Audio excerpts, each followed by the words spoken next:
economic transformation agenda, the basis upon which we were elected in the democratic elections of the year 2022. We have achieved significant progress in increasing food production by reducing the cost of farm inputs, thereby lowering the cost of food and lowering the cost of living. We have stabilized the economy by preventing what was an imminent debt default. We have stabilized fuel prices, lowered inflation to an all-record low of 4.6%, and we have stabilized the foreign exchange regime. We have implemented radical changes in the education sector, including resolving the CBC question.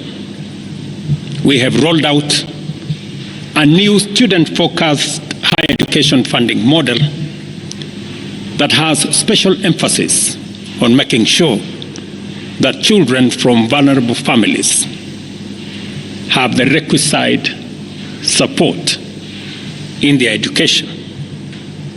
We have also improved the student-teacher ratio in both our primary and secondary schools by hiring an additional 56,000 teachers and also hiring an additional 2,000 tutors for our TVET institutions.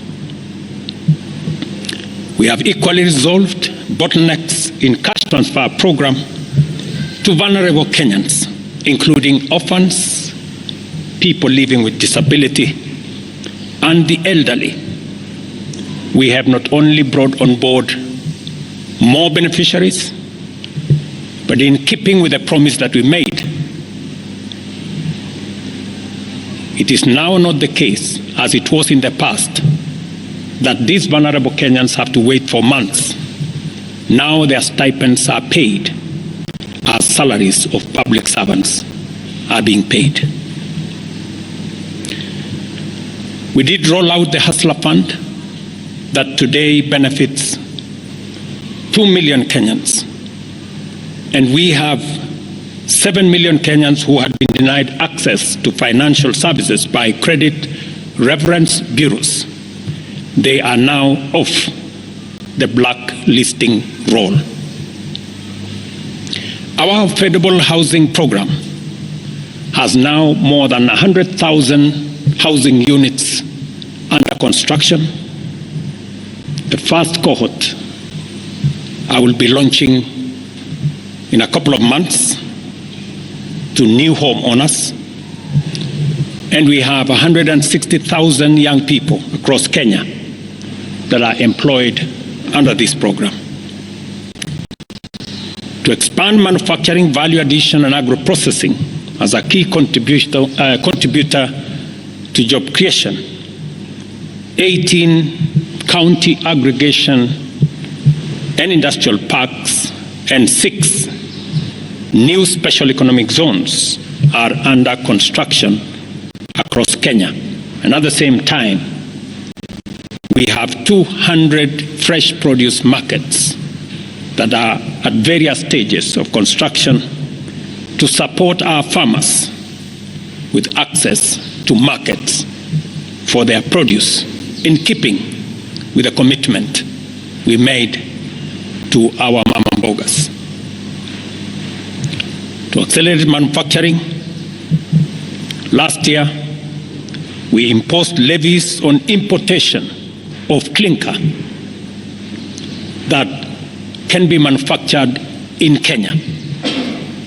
We made a saving of Kenya shillings 20 billion in foreign exchange as imports of clinker dropped to almost zero. We also imposed levies on imported steel billets.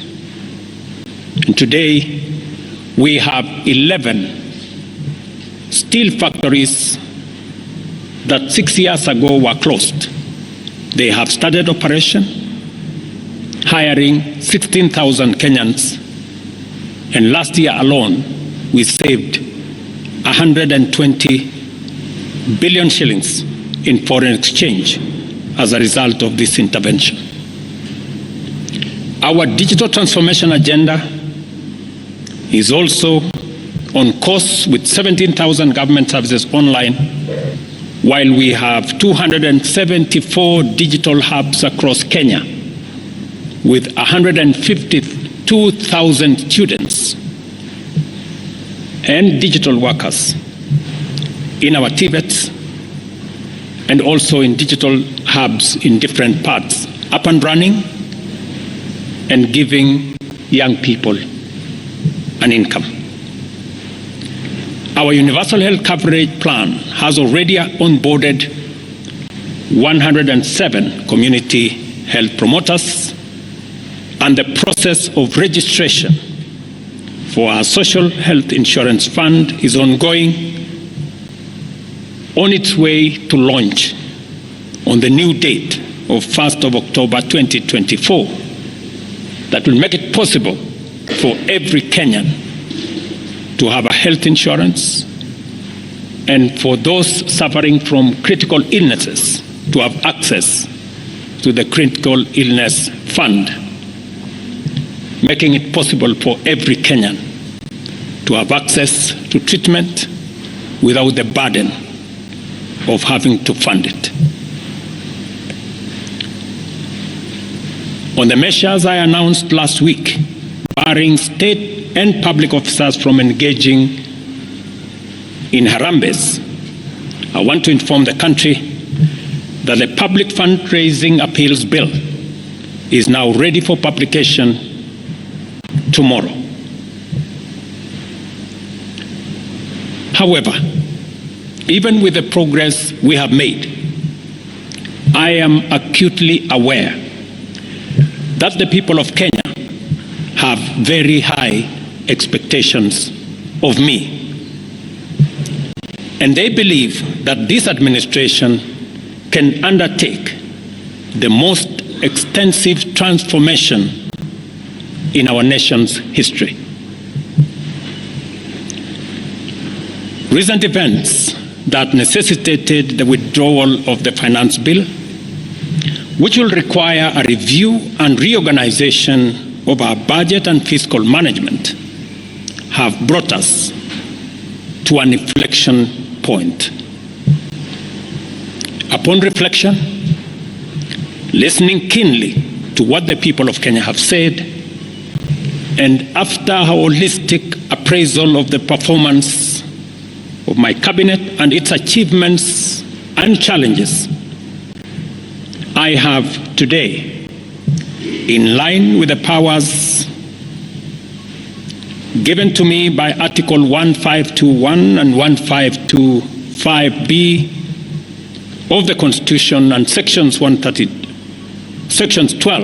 of the Office of the Attorney General's Act, decided to dismiss with immediate effect all the Cabinet Secretaries and Attorney General of the Republic of Kenya, of the Cabinet of Kenya, except the Prime Cabinet Secretary and Cabinet Secretary for Cabinet Secretary for Foreign Affairs and Diaspora Affairs. And of course, the Office of the Deputy President is not affected in any way. I will immediately engage in extensive consultations across different sectors and political formations and other Kenyans, both in public and private, with the aim of setting up a broad-based government that will assist me in accelerating and expediting the necessary, urgent, and irreversible implementation of the program that we have, including other radical measures and programs to deal with the burden of debt, to explore raising domestic resources and revenues, expanding job opportunities, eliminating wastage and unnecessary duplication of a multiplicity of government agencies, and slaying the dragon of corruption, consequently making the government of Kenya lean, inexpensive, effective, and efficient. During this process, the operations of government will continue uninterrupted under the guidance of principal secretaries and other relevant officials. I will be announcing additional measures and steps in due course.